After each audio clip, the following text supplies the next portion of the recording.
بسم اللہ الرحمن الرحیم۔ ابن عباس رضی اللہ تعالیٰ عنہ کی روایت ہے کہ انہوں نے حضور پاک صلی اللہ علیہ وآلہ وسلم کو ارشاد فرماتے ہوئے سنا کہ جنت کو رمضان شریف کی خوشبوؤں کی دونی دی جاتی ہے اور شروع سال سے آخری سال تک رمضان کی خاطر آراستہ کیا جاتا ہے۔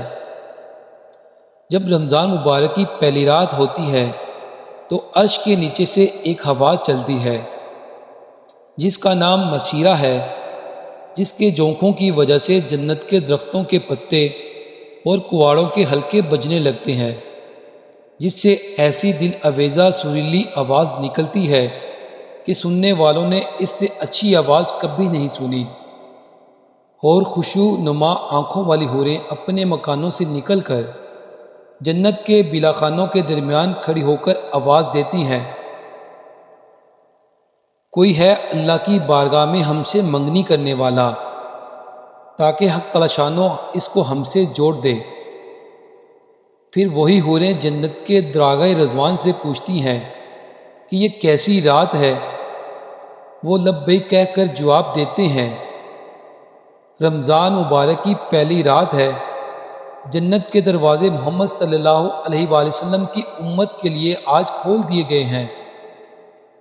حضور پاک صلی اللہ علیہ وآلہ وسلم نے فرمایا کہ حق تعالی شان و رضوان سے فرماتے ہیں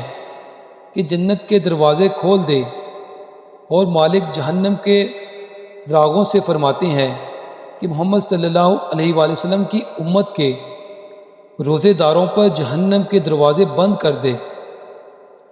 اور جبریل علیہ السلام کو حکم ہوتا ہے کہ زمین پر جاؤ اور سرکشش شیاطین کو قید کرو اور ان کے گلے میں توق ڈال کر دریا میں پھینک دو۔ میرے محبوب صلی اللہ علیہ وآلہ وسلم کی امت کے روزے داروں کو خراب نہ کریں۔ نبی اکرم صلی اللہ علیہ وآلہ وسلم نے یہ بھی ارشاد فرمایا کہ حق تعالی شان و رمضان کی ہر رات میں ایک منادی کا حکم فرماتے ہیں کہ 3 مرتبہ یہ آواز دے کہ ہے کوئی مانگنے والا جس کو میں عطا کروں، ہے کوئی توبہ کرنے والا میں اس کی توبہ قبول کروں، کوئی ہے مغفرت چاہنے والا کہ میں اس کی مغفرت کروں۔